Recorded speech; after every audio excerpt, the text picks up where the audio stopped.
Hello बच्चों, तो कैसे हैं आप लोग। उम्मीद करता हूं आप बढ़िया होंगे। तो आज इस वीडियो के अंदर हम बात करने वाले हैं classification of elements and periodicity properties के इंपॉर्टेंट क्वेश्चन के बारे में हम बात करेंगे। लेकिन यदि आपने इस चैप्टर का वन शॉट नहीं देखा है तो जाकर सबसे पहले वन शॉट देखें, साथ ही साथ उसका माइंड मैप देखें ताकि आपको समझ में आ जाए कि डिटेल में कॉन्सेप्ट कैसे हैं, किस तरीके से आपको अप्लाई करना है। ठीक है, साथ ही साथ आप माइंड मैप भी देखें ताकि आप रिवाइज कर सके कॉन्सेप्ट को कम समय में। ठीक है बेटा, बाकी चैप्टर्स जो हैं 11th क्लास के जितने भी केमिस्ट्री के चैप्टर हैं उसके भी हमने वन शॉट अपलोड कर दिए हैं, तो उनको भी जाकर देखें। साथ ही साथ माइंड मैप जरूर देखें ताकि आपकी केमिस्ट्री एकदम बहुत स्ट्रांग हो जाए। तो चलिए शुरू करते हैं इस वीडियो को। तो सबसे पहली वीडियो है ये, इसके अंदर हम बात करने वाले हैं पीरियोडिक लॉ के ऊपर जितने क्वेश्चन आते हैं उसके बारे में हम बात करेंगे। ठीक है बेटा, चलिए। तो सबसे पहला क्वेश्चन आता है, what is basic difference, what is basic difference in approach between the Mendeleev's periodic law and the modern periodic law.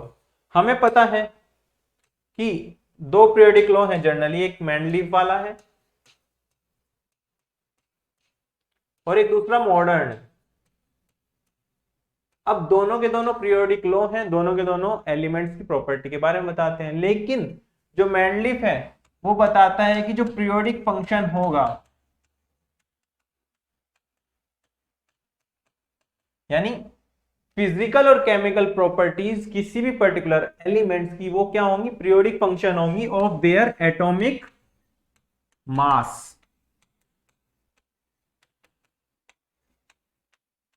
ठीक है, लेकिन वहीं पर जो मॉडर्न पीरियोडिक लॉ है वो आपसे कहता है कि जो पीरियोडिक फंक्शन होंगी किसका होंगी, केमिकल और फिजिकल प्रॉपर्टीज, वो होंगी periodic function of their atomic number, यानी एटॉमिक नंबर का पीरियोडिक फंक्शन होंगी। ये हमें मॉडर्न पीरियोडिक लॉ बताता है, जबकि मॉडर्न मेंडलीव पीरियोडिक लॉ कहता है कि एटॉमिक मास का पीरियोडिक फंक्शन होंगी केमिकल और फिजिकल प्रॉपर्टी किसी भी पर्टिकुलर एलिमेंट की। ठीक है बेटा, चलिए इसका आंसर आप ऐसे कर सकते हैं। मान लीजिए आपके एग्जाम में आ जाए तो आप कैसे क्वेश्चन को सोल्व करेंगे, आप ऐसे लिख सकते हैं, Mendeleev's approach for periodic law, एक लाइन बीच में खींचकर Mendeleev approach for periodic law. इसके अंदर क्या लिख सकते हैं, chemical and physical properties of the elements are periodic function of their atomic weight या atomic mass of the corresponding elements. और जो मॉडर्न अप्रोच है पीरियोडिक लॉ के लिए वो क्या है कि केमिकल और फिजिकल प्रॉपर्टीज किसी भी एलिमेंट्स की वो पीरियोडिक फंक्शन होंगी of their atomic number of the corresponding elements. ठीक है बेटा, इस तरीके से आप आंसर कर सकते हैं। चलिए आगे बढ़ते हैं। अगला क्वेश्चन हमारे पास क्या है, in terms of period, period के टर्म्स में साथ ही साथ ग्रुप के टर्म्स में बताइए कि कहां पर जो एलिमेंट है z इजिकल टू 114 का हो, यानी ये एलिमेंट कहां पर पाया जाएगा ये हमें बताना है, पीरियड की टर्म्स में और ग्रुप के टर्म में। यानी इस एलिमेंट के कॉरस्पॉन्डिंग हमें पीरियड बताना है और साथ ही साथ क्या बताना है, ग्रुप बताना है। ठीक है बेटा, हमें पीरियड बताना है और ग्रुप बताना है। कैसे बताएंगे, तो हम जानते हैं कि एलिमेंट्स जो हैं 87 से 114 के बीच में कौन से पीरियड में लाई करते हैं, 7th पीरियड के अंदर लाई करते हैं। ये बात हमें अच्छे से मालूम है। अब ये 7th पीरियड के अंदर लाई करते हैं इस पर्टिकुलर रेंज के एलिमेंट्स। तो हमसे कौन सा पूछा है, हमसे पूछा है 114, तो ये कौन से पीरियड के अंदर लाई करेगा, ये भी तो 7th पीरियड के अंदर ही लाई करने वाला है, यानी 7th पीरियड के अंदर लाई करेगा। ठीक है, अब ग्रुप नंबर की बात करें तो ग्रुप नंबर के लिए हम देखते हैं कौन से ग्रुप में लाई करेगा। उसके लिए हमें देखना होगा अलग अलग एलिमेंट्स का डिस्ट्रीब्यूशन 87 से 114 के बीच। तो हमने अभी तक क्या कहा कि Z114 जो है वो 7th पीरियड में अवेलेबल है, किसके, पीरियोडिक टेबल के अंदर। अब 7th पीरियड की तरफ चलते हैं। सबसे पहले दो एलिमेंट्स Z87 और 88 वाले किस में लाई करेंगे, एस ब्लॉक के अंदर लाई करेंगे। क्यों, क्योंकि सबसे पहले यहां पर होते हैं एस ब्लॉक के एलिमेंट्स, फिर यहाँ पर डी के होते हैं, नीचे एफ के अलग से निकाल के रखे होते हैं और यहाँ पर पी के। यदि इस ग्रुप की बात कर रहे हैं तो सबसे पहले एस के आएंगे ना दो, तो दो एलिमेंट्स एस के आ गए, यानी 87 और 88 एटॉमिक नंबर वाले जो एलिमेंट्स होंगे वो एस ब्लॉक में पाए जाएंगे। उसके बाद क्या आता है, 89 आता है, वो किस में पाया जाएगा, डी ब्लॉक के अंदर। अब 89 के बाद 90 से लेके 103 तक के ये एक्टेनोइड कहलाते हैं। क्या कहलाते हैं, एक्टेनोइड्स, यानी इनको अलग से रखा गया है एफ ब्लॉक के अंदर। ठीक है बेटा, अब 103 तक के तो आगे एफ ब्लॉक के अंदर, यानी यहां पर प्रेजेंट हो गए। क्लियर है, अब उसके आगे के भी प्रेजेंट होंगे डी में ही। तो आगे जो है इसके आगे की, यानी 113 से 118 की किस में लाई करेंगे, पी ब्लॉक के अंदर, यानी 113 से लेके 118 तक पी ब्लॉक के अंदर लाई करेंगे।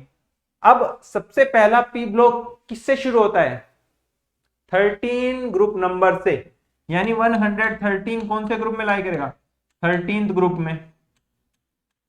ठीक है, तो 114 किसके अंदर लाई करना चाहिए, 14th ग्रुप में लाई करना चाहिए। तो इस तरीके से हम बता सकते हैं कि जो 114 एलिमेंट है वो 14th ग्रुप में लाई करेगा, और आंसर हम इस तरीके से लिख के कर सकते हैं। ठीक है बेटा, चलिए आगे बढ़ते हैं। अगला क्वेश्चन हमारे पास क्या है, what is the atomic number of element. Atomic number बताना है किसी एलिमेंट का, keeping in mind both the cases given below. आपको दो केस दिए हैं, उनको ध्यान में रख के एटॉमिक नंबर बताइए एक पर्टिकुलर एलिमेंट का। क्या कह रहा है कि एलिमेंट जो है थर्ड पीरियड में लाई करेगा पीरियोडिक टेबल के। अच्छा, यानी थर्ड पीरियड का होना चाहिए, बहुत बढ़िया। ठीक है, और 17th ग्रुप का होना चाहिए, थर्ड पीरियड का होना चाहिए और 17th ग्रुप का होना चाहिए। ठीक है, अब ध्यान करो पीरियोडिक टेबल में जो पहले वाला ग्रुप होता है, यानी पहले वाला पीरियड, सॉरी, उसके अंदर दो एलिमेंट आते हैं, कौन, Z1 वाला और एक Z2 वाला। सेकंड ग्रुप के, सेकंड पीरियड के अंदर कौन कौन आता है, Z वैल्यू 3 से लेके 4 वाले S में आते हैं, फिर 5, 6, 7, 8, 9, 10 तक यहाँ पे आते हैं। क्लियर है, फिर उसके बाद 11, 12 यहाँ पर आते हैं, फिर 13 आता है, फिर 14 आता है, फिर 15, फिर 16 और फिर 17 आता है। यानी पहले ग्रुप में ये एलिमेंट्स आ गए, और एस ब्लॉक जो है कौन से ग्रुप से शुरू होता है, वो शुरू होता है ग्रुप नंबर 13 से, यानी 13 में ये वाले आ गए, 5 एटॉमिक नंबर वाले और 13 वाले। तो 14 वाला किस में आएगा, 14th में, 15 एटॉमिक नंबर वाला 15 में आएगा, 16 वाला 16th में आएगा, और 17 वाला 17 में आएगा। अब 17 वाला जब 17 में आ रहा है तो ऐसा एटॉमिक नंबर कौन से एलिमेंट का होता है जो 17th ग्रुप में लाई कर रहा है और साथ में थर्ड पीरियड में लाई कर रहा है, यानी इस एलिमेंट को बताना है। तो यहां पर क्या क्लोरीन नहीं आता, क्या आता है, क्लोरीन, यानी Z इजिकल टू 17 वाला होगा, और उस एलिमेंट का क्या नाम है, क्लोरीन है, जो कि कौन से में, थर्ड पीरियड, और ग्रुप कौन सा है, 17th ग्रुप में लाई करता है। तो हम ऐसे पहचान सकते हैं कि कौन सा एलिमेंट होगा। क्लियर है बेटा, एग्जाम में लिखना हो तो इस तरीके से ही लिखेंगे कि दो, पहले पीरियड के अंदर दो एलिमेंट्स हैं, सेकंड वाले में 8 से 10 तक होंगे, 8 एलिमेंट होंगे, मतलब पहला दूसरा पीरियड 1 में होगा, फिर तीसरे से लेके 10 तक पीरियड 2 में होंगे, और 11 से लेके 18 तक पीरियड 3 में होंगे। तो हम इस तरीके से आसानी से पता लगा सकते हैं तीसरे पीरियड में है और 17 एटॉमिक नंबर वाला होगा। ठीक है, ऐसे लिखकर भी बता सकते हैं। चलिए आगे बढ़ते हैं। अब हम बात करते हैं क्वेश्चन नंबर अगला क्वेश्चन क्या है हमारे पास, right the general outer electronic configuration. हमें आउटर इलेक्ट्रॉनिक कॉन्फ़िगरेशन लिखना है, किसके लिए, एस के लिए, पी के लिए, डी के लिए और एफ ब्लॉक के लिए। तो क्या हो जाता है, चलिए लिखते हैं। एस ब्लॉक के लिए क्या होता है, NS1 और NS2 कंबाइन करके लिखूं तो NS12 क्या हो जाएगा, ये इलेक्ट्रॉनिक कॉन्फ़िगरेशन हो जाएगा। एस ब्लॉक के लिए। पी ब्लॉक के लिए क्या होता है, NH2NP126, NH2NP126 हो जाता है। डी ब्लॉक के लिए क्या होता है, N-1D1210 NS022। क्लियर है। एफ ब्लॉक के लिए क्या हो जाता है, N-2F1214 N-1D021 NS2। ये हो जाएगा electronic configuration for F block elements. Clear है। एस के लिए क्या हो गया, NS1 और NS2 कंबाइन करके लिखेंगे तो NS122। पी ब्लॉक के लिए NH2NP126। डी ब्लॉक के लिए N-1D1210 यानी डी के अंदर 1 से लेकर 10 तक इलेक्ट्रॉन्स आ सकते हैं, NS के अंदर 0 से लेकर 2 तक। एफ ब्लॉक के अंदर N-2F1214 N-1D021 NS2। ये इन सबके जनरल इलेक्ट्रॉनिक कॉन्फ़िगरेशन हो जाएंगे आउटर मोस्ट शेल के लिए। चलिए NS122 NH2NP126 N-1D110 NS022 और N-2F1214 N-1D021 NS2। इस तरीके से आप आंसर कर सकते हैं। ठीक है बेटा। चलिए अगला क्वेश्चन हमारे पास क्या आता है, क्वेश्चन क्या कहता है कि which of the following statement, कौन सा statement related to modern periodic table is incorrect है, यानी जो मॉडर्न पीरियोडिक टेबल है उसके अकॉर्डिंग इनमें से कौन सा स्टेटमेंट जो है आपका इनकरेक्ट, आपको इनकरेक्ट वाला बताना है।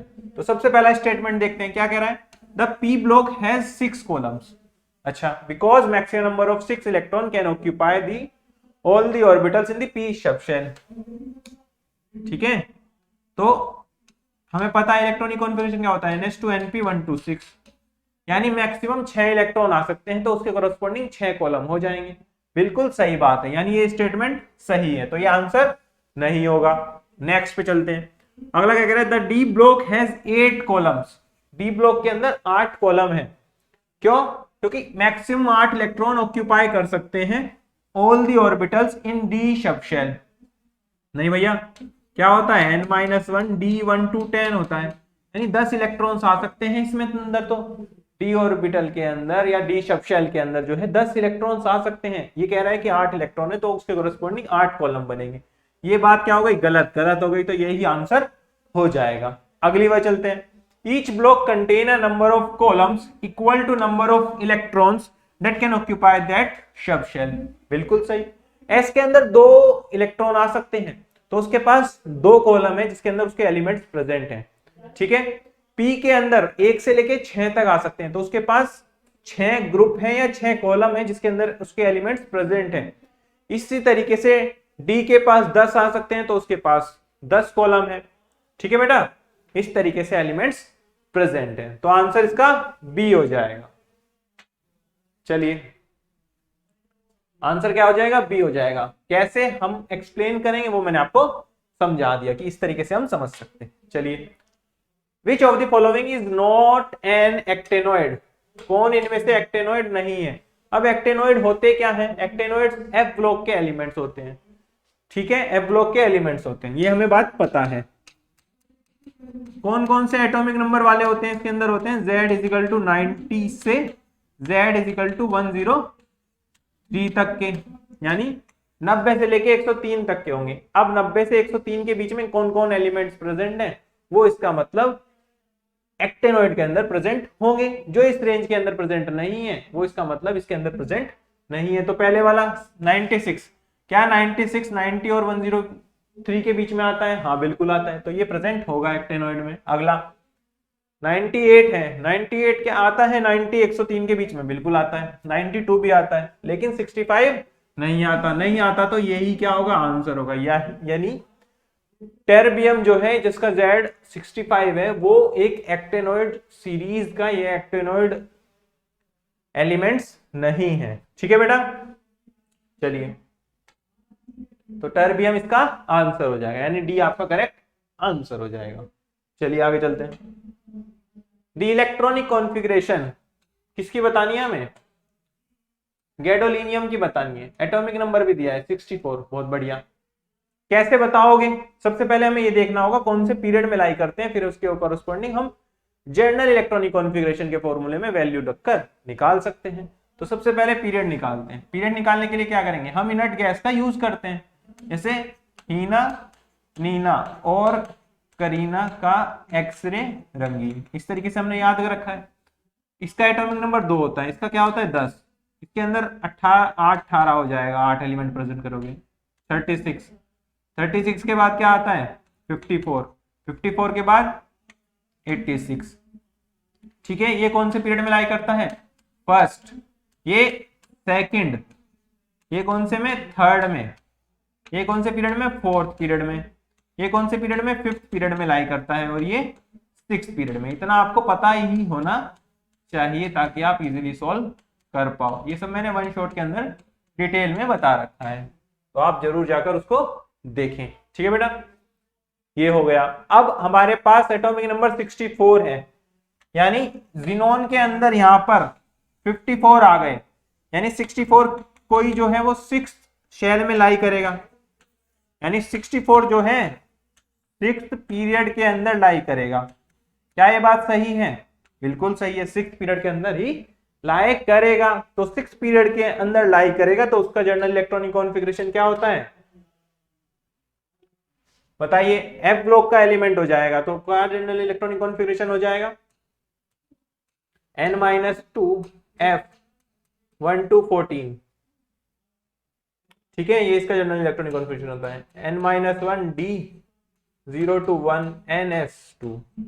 ठीक है, 6th पीरियड है, यानी n की वैल्यू क्या हो गई 6।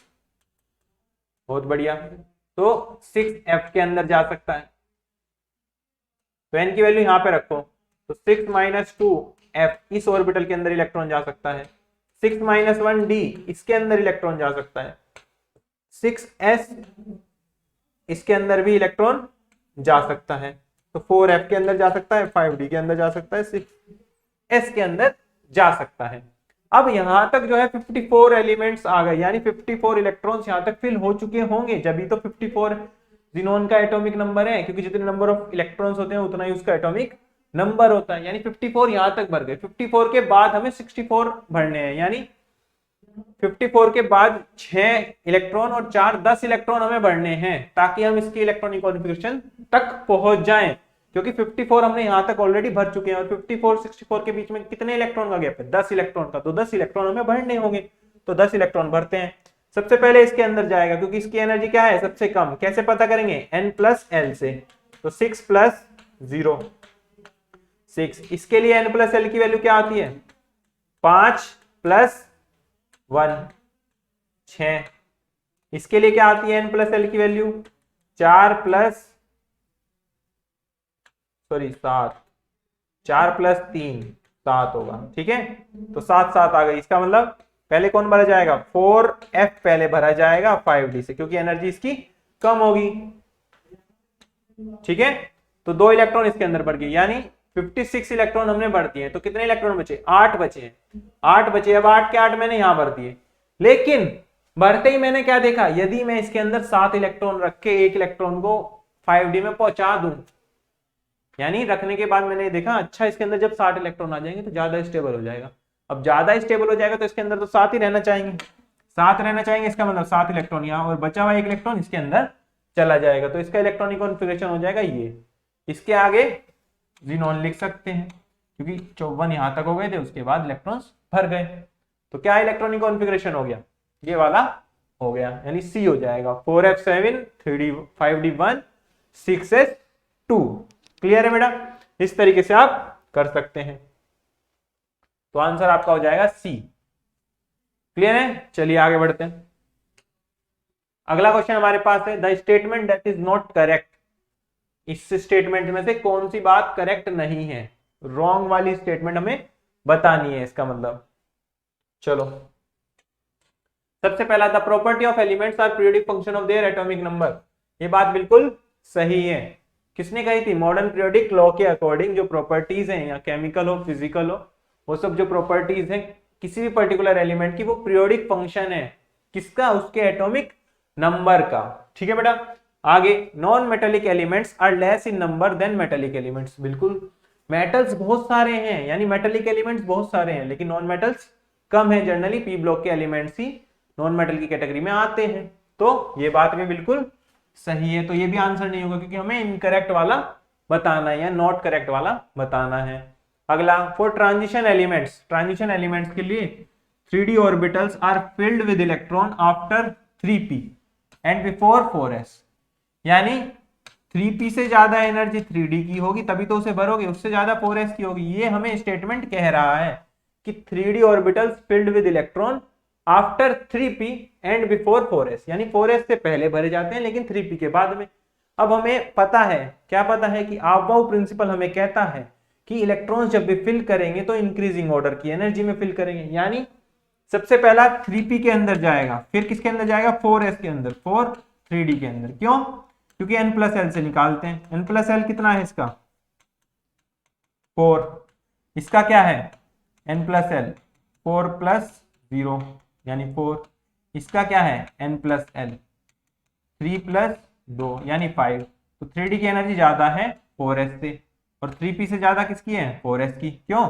यदि n की वैल्यू सेम आ जाए तो जिसके लिए n की वैल्यू बड़ी है तो वो ही ज्यादा एनर्जी में हो जाता है। तो करेक्ट ऑर्डर ये होगा, ये नहीं होगा, नहीं होगा तो यही आंसर करेक्ट होगा, क्योंकि इनकरेक्ट आपसे पूछा है। अगला, first ionization enthalpy of element generally increase with increase in atomic number as we glow along the period, यानी ऐसे जब तुम जाते हो तो आयनाइजेशन एनर्जी बढ़ती है। बिल्कुल सही, बढ़ती है। क्लियर है बेटा? चलिए आगे बढ़ते हैं। तो आंसर सी हो जाएगा। अगला question, the period number in the long form of periodic table is, जो पीरियड नंबर होता है किसी भी लॉन्ग फॉर्म पीरियोडिक टेबल में वो क्या होता है, वो मैग्नेटिक क्वांटम नंबर होता है, दूसरा एटॉमिक नंबर होता है किसी भी एलिमेंट का, या maximum principal quantum number of any element in their period, यानी मैक्सिमम वैल्यू होती है वो n की, यानी आउटर मोस्ट शेल की n की वैल्यू होती है। तो आंसर क्या हो जाएगा, सी हो जाएगा। क्या हो जाएगा, सी हो जाएगा, क्योंकि प्रिंसिपल क्वांटम नंबर यानी एल की मैक्सिमम वैल्यू होती है, जो हमें क्या बताती है, पीरियड नंबर बताती है। ये बात हम जान चुके हैं। कहां जान चुके हैं, जब हम वन शॉट देख रहे थे। ठीक है बेटा, चलिए आगे बढ़ते हैं। अगला क्वेश्चन क्या है, the elements in which electron are progressively filled, progressively मतलब लगातार भरे जा रहे हैं, किसके अंदर, 4f ऑर्बिटल्स के अंदर।